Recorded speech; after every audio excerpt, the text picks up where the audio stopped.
2 mois, tous les 15 jours, des quantités raisonnables. Loolu lay signifier suivant des modalités d'accord parti. Parce que modalité yi da ciy bokk un programme d'enlèvement.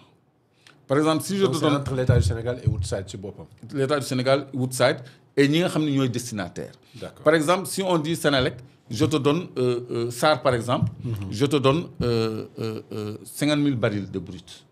SAR mooy wax mais 50 000 barils kenn du ko indi. Tu amènes un tanker, le tanker c'est minimum 800 000 barils. Ouais. À 1 million de barils. Bu matee 1 million de barils nga indi ko. Bu fekkee ni gaz la par exemple di nga am plan d'enlèvement. Bu dee brut la aussi di nga am plan d'enlèvement parce que ki la koy indil du fa toog di la xaar ngay jël par tuuti di raffiner di jël par tuuti. foog nga am foo ko stocké. Yooyu mooy modalité yi. loolu mooy modalité yi.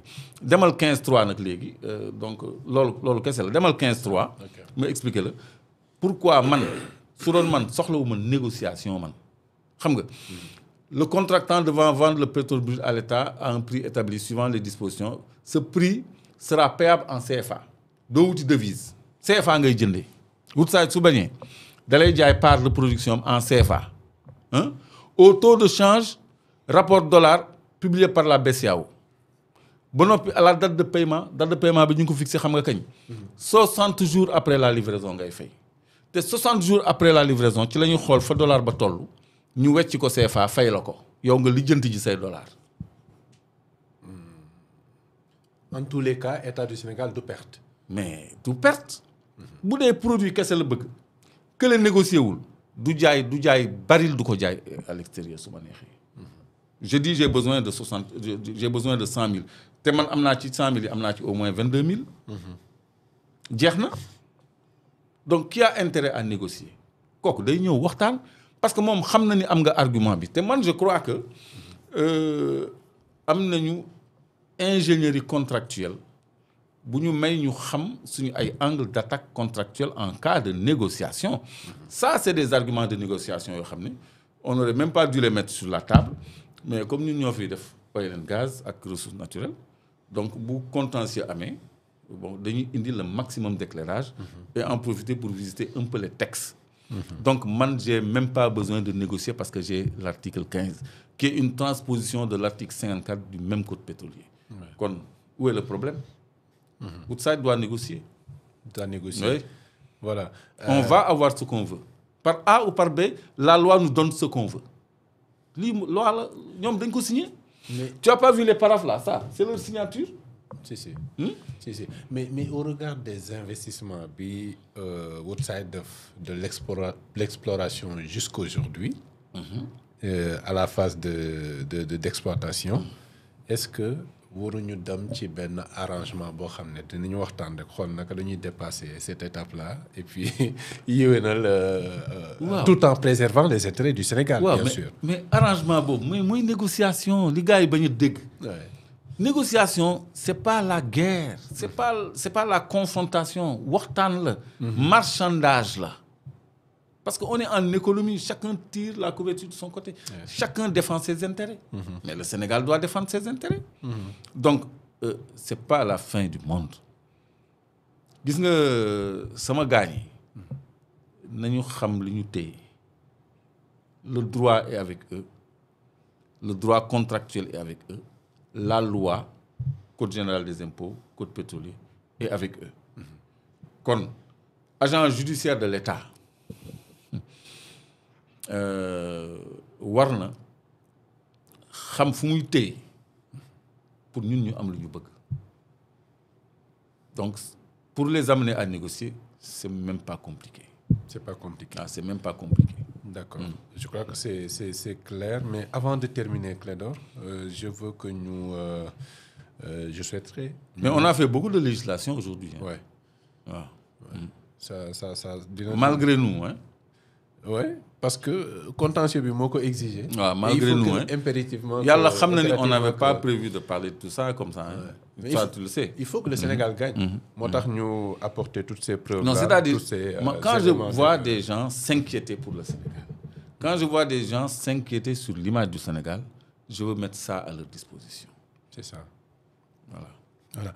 Alors, dernier point bi mooy la Gambie qui dément tout siphonnage pétrolier par le Sénégal parce que le ministère du pétrole gambien dafa génne benn c'est non négligeable hein, parce que Sangomar dafa xaw a féetee dafa xaw a féetee foofu te dafa amoon ay information yoo xam ne dafa jógee ci koo xam ne woon na ci réew ma Yaya Jammeh il faut le citer doon wax ne Sénégal dafay sàcc pétrole bu Gambie mais c'est le ministère gambien du pétrole moo def benn communiqué pour wax ne que ces informations-là sont trompeuses et infondées au sujet de cet aspect-là. Ministère bi nag mu ngi xam ne que la Gambie est en phase d'exploration ci ci gisement yi et qui consiste à rechercher la présence de pétrole et de gaz donc gisaguñu ba ñuy nekk naan dañuy sàcc pétrole wala gaz foofu à ce niveau. non Gambie. ma wax ak sama mbokk gambien.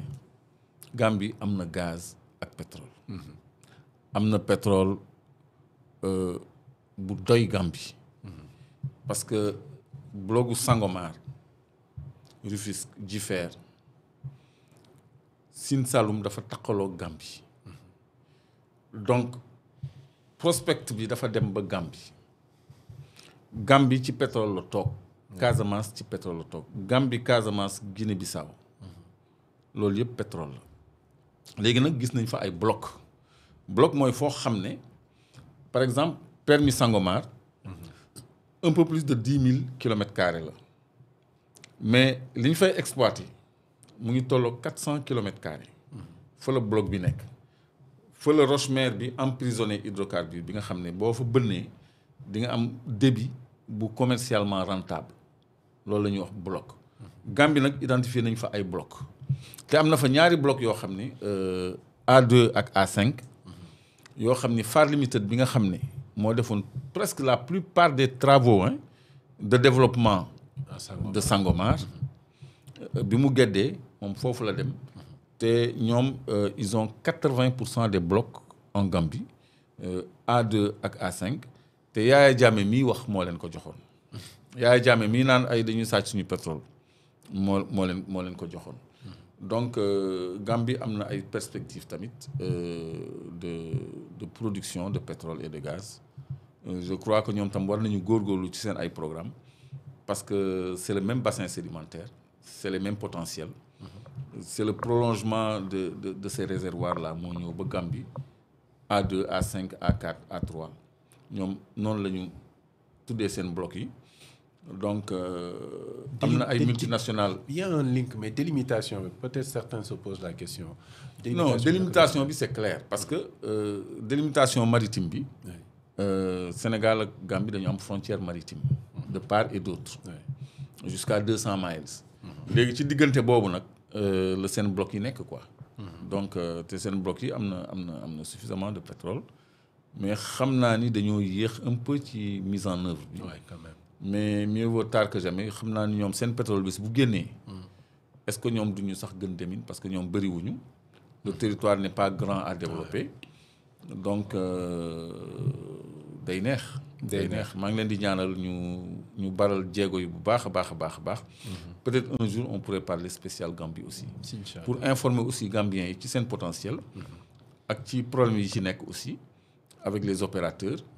ak ci ñoom lan la ñu war a def pour accélérer seen prospection pétrolière ak seen phase de développement.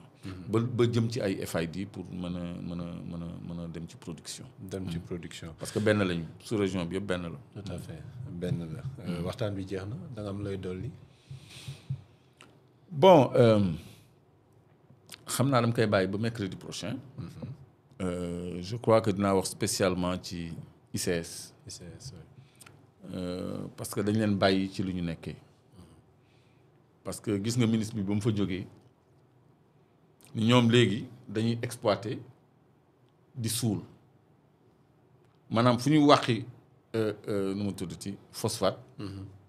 après dañ koy suul alors que bu ñu waxee dañuy génnee ay rejets yoo xam ne c'est commercialement rentable bokk na ci benn xeer bu ñuy wax silex boo xam ne day def béton. léegi ñoom au lieu ñu bàyyi ko ñun ñu produire ko Et ça appartient à l'État du te Sénégal. li ñuy rejeté très bien c'est la propriété de l'État du Sénégal ñoom dañuy suul la propriété de l'État du Sénégal loolu muy préjudice bu rëy. Ensuite xam nga ni ñu ngi tabax pooru Ndayane léegi ñu soxla enrochement mooy diigal ay xeer yu mag ci jeté yi nga xam ne la ñu bëgg a tabax kee yeeg yooyu tout ça léegi am société sénégalaise boo xam ne dafa gagné woon marché bi ministre des mines jox ko autorisation pour mu jël ci silex yooyu pour def enrochement indien yi bañ a appliquer décision ministre ba tey jii nii non seulement yemuñu ci ñoom ñu ngi bëgg a autoriser ay chinois ñu def li ñu bañal ñun ay sénégalais ba noppi li des ci silex bi léegi dañ koy suul di avancer dañuy suul di dem. Une décision prise par le ministre Omar Sarr. Décision bi yëpp maa ngi moom mais je crois que mercredi laa koy bëgg a aborder de façon beaucoup plus exhaustive pour ñu xam vraiment que fii en matière d'exploitation minière parfois il se passe l'inacceptable kooku mercredi incha allah même bu dee 15 minutes dinaa ko consacrer incha allah parce que c'est inacceptable li ñu fi nekkee dañ leen ci bàyyi ñoom indiens yi. waaw c'est totalement inacceptable. Merci beaucoup Clédor Sène jërëjëf ci explication bi notamment au sujet du contentieux. waaw tey daal on a fait beaucoup de législation mais man su ma doon ministre bi wala premier ministre bi wala président soxla ma négocier li ma soxla laay jël et puis ma liggéey. si c'est compliqué et pour négocier am nañu fu ñu leen téye foo xam ne ils ont eux intérêt à venir négocier sinon nous on prend ce qu'on